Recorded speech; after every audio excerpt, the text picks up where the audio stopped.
그 아이 눈빛에서 내가 또 뭘 읽었는지 아니? 뭐야? 부려먹기 좋은 녀석 나타났군.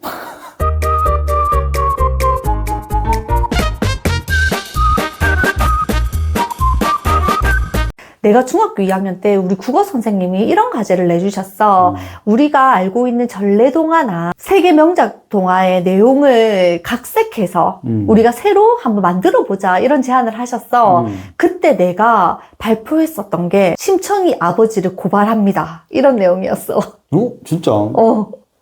내가 그렇게 공부는 잘하지 못했지만 내가 글은 좀 잘 적었거든. 그래서 내가 발표할 때 친구들의 이목이 다 집중이 됐었던 게 기억이 나. 내가 중학교 2학년 때 바라본 심청이는 어떤 아이였는지 아니? 어떤 아이였는지? 자기 권리감이 바닥을 치는 아이였어.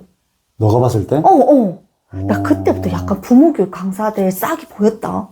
야, 난 그런 생각 해본 적이 없는데. 심청이는 자기 권리감이 굉장히 낮은 아이라서 가치 판단함에 있어서 자기 자신 없는 아이라는 생각이 들었어. 아버지와 동네 사람들에게 나는 착한 딸이야. 그리고 불쌍한 아이야. 라고 하는 그런 시선이란 동정을 가지고 나는 이런 사람이다 하는 가치 판단을 내리는 건 아닌가 이런 생각을 했다. 남편 그런데 생각해봐. 신봉사의 눈이랑 그 빛나는 청춘의 심청이의 목숨이 등가 교환으로 가능하니? 그렇게 가능하냐는 거야. 나는 그때 무슨 생각이 들었냐면 내가 만일에 신봉사였다면 내 딸이 나의 눈을 뜨게 하기 위해서 자신의 목숨을 내버린 거잖아. 아빠 눈 뜨게 해주기 위해서 공양미 상백석에 자신의 목숨을 그냥 갖다 버린 거야. 물론 결과론적으로는 인당수에 몸을 빠뜨렸더니 연꽃으로 피어나서 궁극적으로는 왕비가 됐어. 그래 결론은 좋다 이거야. 그런데 결론을 배제시키고 한번 보자. 이거 뉴스에 날 일인 거야. 10대 중학생 아버지의 눈을 뜨게 하기 위해서 바닷속에 목숨을 던지다. 이거 뉴스 헤드라인으로 완전 메인을 장식할 뉴스의 내용 아니니? 그러네. 그리고 공양미 상백석에 심청이한테 빠지라고 한 그 사람들 그 다 인신매매단들이다. 그 사람들 지금 다 잡혀가야 돼요. 그러네. 거기다 심청이 아빠는 어떤 사람일 것 같아? 그래 물론 똥냥하면서 먹인 거 너무 훌륭하다.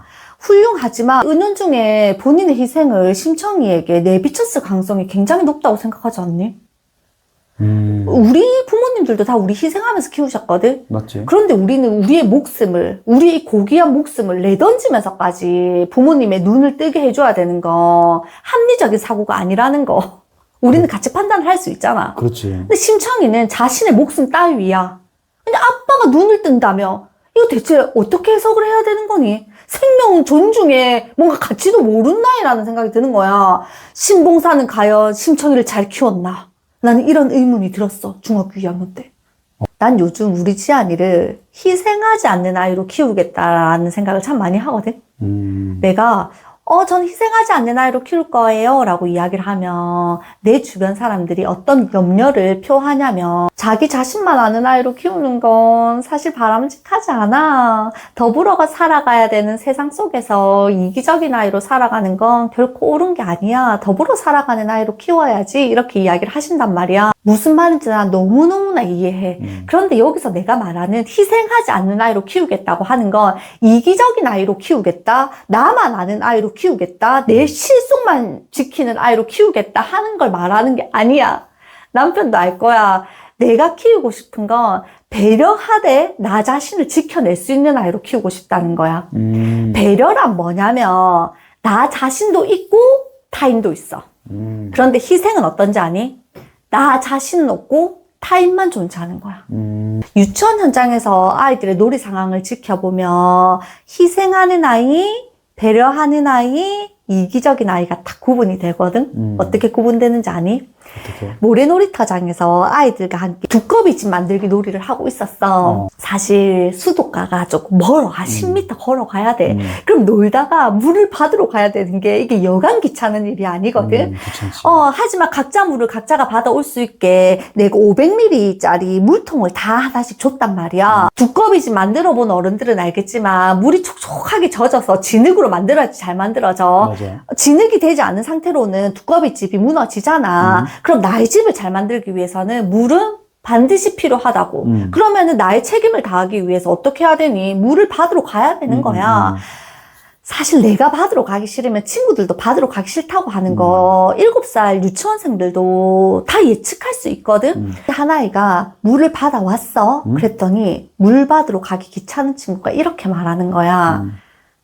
그 물 나 좀 줘. 이렇게 말했어. 과연 어떻게 반응할 것인가? 내가 매의 눈으로 지켜봤지. 그랬더니 뭐라고 말하냐면 내가 떠온 물이야. 내가 다 사용하고 남으면 나눠줄게. 이렇게 이야기를 하는 거야. 이 아이는 어때? 내 자신이 떠온 물이니 내가 먼저 사용한 다음에 남으면 줄게. 이렇게 이야기를 했어. 그래서 본인이 물을 부은 다음에 조금 남았어. 그랬더니 어떻게 하는지 아니? 조금 전에 나에게 물을 달라고 했었던 친구에게 기꺼이 이거 남았다 더 써 하고 주는 거야. 이런 아이가 배려하는 아이야. 나 자신도 챙기면서 상대방 아이에게도 아량을 베풀 수 있는, 양보할 수 있는 힘을 가진 아이라고. 그렇게 느껴지네. 자, 그런데 여기서 이기적인 아이들 어떻게 반응하는지 아니? 어떻게? 본인이 물을 가지고 왔는데 친구가 나도 물 좀 줘 이렇게 이야기를 할 때 바로 싫거든 안 줄 거거든 이렇게 이야기해. 그래서 본인에게 물이 조금 남았어도 친구들에게 주지 않아. 부어버리는 거 아이가? 자기가 그냥 부어버리면 친구들이 그 진흙 쓸까봐 쓸데없는데 갖다 버리거나 미끄럼틀에 부어버리거나 하는 아이들이 있었어. 이 아이들이 이기적인 거야. 타인은 없어. 나만 있는 거야. 자, 그런데 세 번째, 희생하는 아이의 스타일이 있어. 물을 받아왔는데 한 친구가 이렇게 말해. 그 물 나 좀 부어줘. 그 순간 이 아이 눈빛이 흔들리는 거야. 나는 아이들의 눈빛만 보고도 그 아이의 지금 현 상황을 조금 가늠하거든? 난 이게 유충교사가 가진 전문성이라고 생각해. 손유희 잘하고, 그림 잘 그리고, 동화책을 재미있게 읽어주는 것도 물론 중요하지만 그 아이의 표정과 행동에서 그 아이가 지금 어떤 심리적인 상태인지를 가늠할 수 있는 것이 진정한 전문가로서의 능력이라고 생각하거든? 만일에 기꺼이 그래 하고 줬다면 이 아이는 배려하는 아이야. 그런데 아이가 순간 눈빛이 흔들리는 거야. 망설이는 거야. 사실 주고 싶지 않은 거야. 그렇지. 그래서 나는 이 아이가 첫 번째 아이처럼 반응하길 바랬어. 내가 쓰고 남으면 줄게 이렇게 말하길 기대했는데 그 아이가 하고 그 친구에게 주는 거야. 그랬더니 그 친구가 탁 뺏어갔더니 자기가 쓰고는 어떻게 했냐면 한 번 더 받아다 줘. 그랬더니 또 눈빛이 흔들려. 하지만 그 페트병을 받아서 또 물을 받으러 가더라고. 내가 그 모습을 보는데 너무너무 마음이 아픈 거야. 그 아이의 마음속에는 내가 이 친구에게 거절하면 이제 나랑 놀아주지 않으면 어떻게 하지? 나를 싫어하면 어떻게 하지? 나를 미워하면 어떻게 하지? 이런 불안과 공포가 스며들어 있었던 거야. 너무 마음 아프지. 타인의 시선이 나에게 너무나 중요한 아이인 거야. 아빠로서도 좀 그렇네. 마음이 아프지. 그래서 물을 두 번째 갖다 줬어. 그럼 이거 고마운 거잖아. 고마워. 그래서 진짜 멋있는 아이 같았으면 너가 두 번 갖다 줬으니까 나도 다음번에 두 번 갖다 줄게. 이렇게 말할 수 있는 아이는 멋있는 아이. 그런데 물을 탁 낚아챈 이 아이는 그렇지 않았어. 그 아이 눈빛에서 내가 또 뭘 읽었는지 아니? 뭐야? 부려먹기 좋은 녀석 나타났군. 이 순간이 교사인 내가 개입해야 되는 순간이야. 손쉽게 물을 확보한 이 아이를 야단칠 필요는 없어. 왜냐하면 이 아이도 아직 유치원생이야. 배워나가면 되는 시기라고. 이 아이를 천하의 나쁜 아이로 그렇게 몰아갈 필요 없어. 둘 다 잘 배우면 되는 거야. 내가 물을 뺏어갔다고 생각한 그 아이를 나무라잖아. 그럼 졸지에 이 아이가 가해자가 되겠지. 그럼 이 가해자가 되어버린 이 아이는 이 피해자인 아이를 보면서 무슨 생각이 들까? 증오심이 생길 거야. 저 친구 때문에 내가 혼났어. 내가 달라고 폭력을 행사했던 것도 아니고 그냥 줬는데 왜 내가 선생님한테 혼나지? 그렇지. 그러면서 알 수 없는 그 친구에 대한 분노감을 느끼고 그 친구 사이는 긍정적인 관계가 될 수가 없어. 반대로 피해자인 아이도 마찬가지야. 나보고 선생님이 피해자라고 하네? 그럼 이 아이는 알 수 없게 가해자인 아이에게서 자격지심과 위축을 느끼게 된다는 거야. 말로 가르칠 필요 없어, 남편. 삶의 모습으로 보여주면 되는 거야. 그래서 내가 교사 시절 어떻게 했냐면 그 친구의 물을 강탈한 아이를 향해서는 세영아, 세영이에게 필요한 물 세영이가 직접 떠서 오는 거야. 이렇게 정확하게 지침을 줬어. 알려주는 거지. 그렇지. 그리고 물을 친구에게 다 희생하듯이 줘버린 친구에게는 뭐라고 이야기를 했냐면 너에게 필요한 물을 사용하고 남은 건 친구에게 양보해도 괜찮아. 네가 필요한 물을 먼저 사용하자. 그리고 조금 남겨서 친구에게 주는 것도 그것도 좋아. 이렇게 이야기를 해줬어. 내 이야기에 두 녀석이 다 방긋 웃는 거야. 둘 다 배웠지. 그 누구도 가해자와 피해자로 만들지 않고도 두 아이가 잘 배울 수 있게 해줬어. 진짜네. 그리고 그날 오후에 우리의 희생이 어머니에게 내가 전화를 한 통 해야 되겠다는 생각이 드는 거야. 왜냐하면 오늘 일을 계기로 내가 한 번 말로 가르쳐 주었다고 하여 이 아이가 내일부터 그래 나 자신을 희생하지 않고 나 자신을 잘 지키면서 친구들을 둘러보는 배려 깊은 아이가 되겠어. 이런 걸 깨달을 수 없단 말이야. 맞지. 가정에서 함께 협력을 해야 되거든. 그래서 내가 어머니께 전화를 드리기 전에 정말 많이 내 언어들을 다듬기 위해서 노력했던 것 같아. 왜냐하면 엄마들은 이런 이야기 들으면 알 수 없는 죄책감을 느끼시거든. 그치. 그 너무 마음 아프시단 말이야. 그래서 어떻게 잘 전달 드릴 수 있을까 참 많이 고민했었던 기억이 나. 그래서 어머니께 전화를 드려서 오늘 바깥 놀이터에서 어떤 일이 있었는지를 담백하게 말씀을 드리고 그리고 내가 어떻게 지도를 했고 아이의 표정이 어떠했다까지도 전달을 다 해드렸어. 그런데 어머니가 울먹이시는 게 느껴지는 거야. 아, 진짜. 대답을 하지 않으시고 이게 흐느낌이 전화 수화기 너머로 들려오는 거야. 마음 추스리실 때까지 나도 가만히 기다렸거든. 그랬더니 어머니께서 그런 말을 하시더라. 선생님, 저 사실 이유를 알 것 같아요.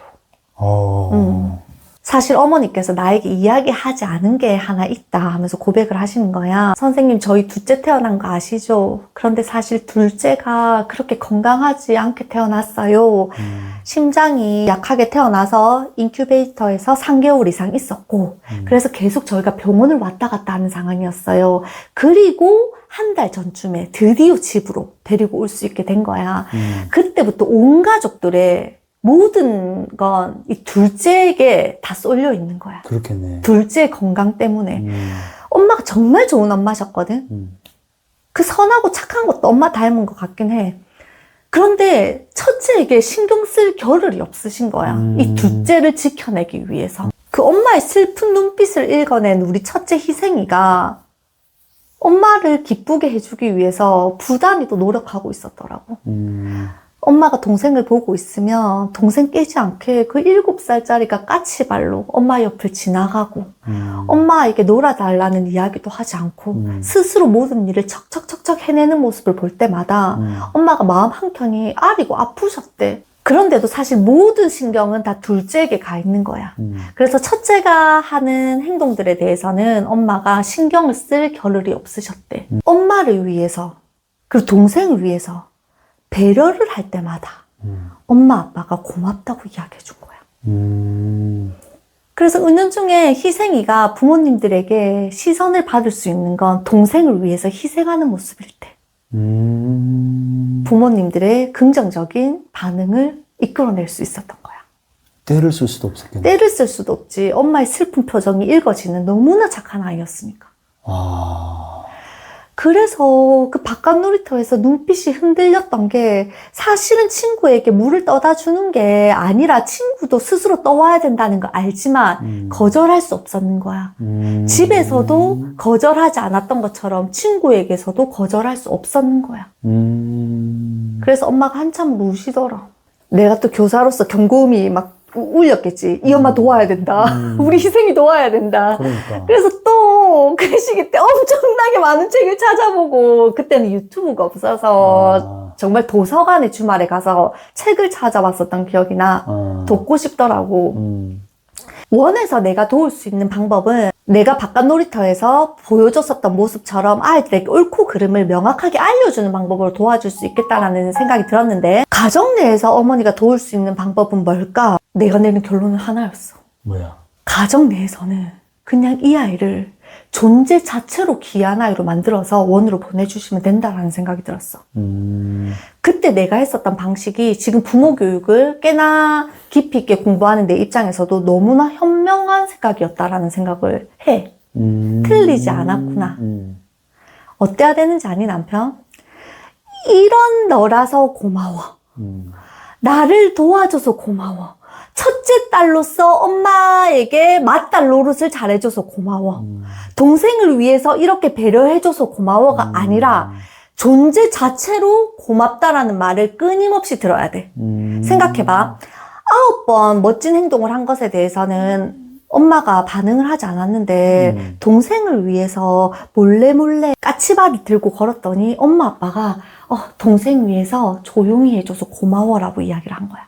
자, 이 아이는 어떨 때만 반응이 오니? 내가 누군가를 위해서 노력하거나 희생을 했을 때만 반응이 오는 거야. 자, 그런데 반대로 평소 때 너무나 넘쳐나게 격려와 응원과 칭찬을 많이 받는 아이야. 그 아이에게 까치발 걷고 지나가줘서 고마워는 그 많은 칭찬 가운데 하나인 거야. 두 번째 아이가 배려하는 아이로 커.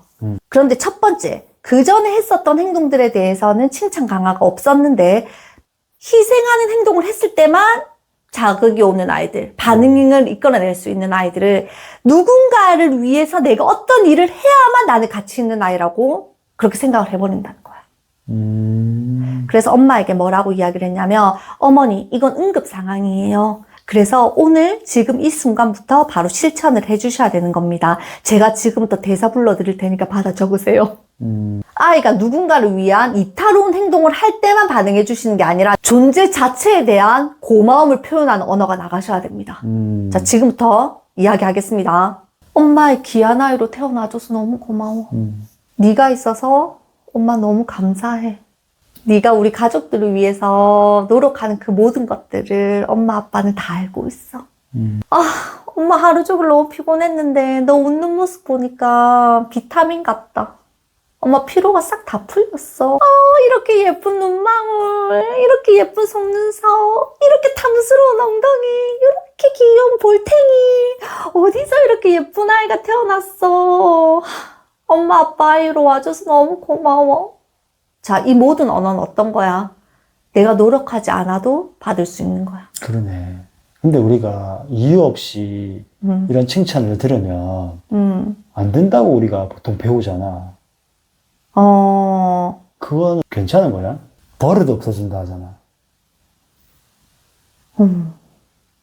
남편, 나 그거 무슨 말인지 알거든? 나도 그런 육아서적을 읽었어. 아이가 노력하지 않은 것에 대해서는 칭찬해주지 마세요. 건방져집니다. 버릇 없어집니다. 뭐 최선을 다하지 않는 아이로 큽니다. 이런 이야기들 많이 들었거든. 그런데 그런 칭찬 기술은 초등학교 이후에 발휘되어야 되는 기술이라고 생각해.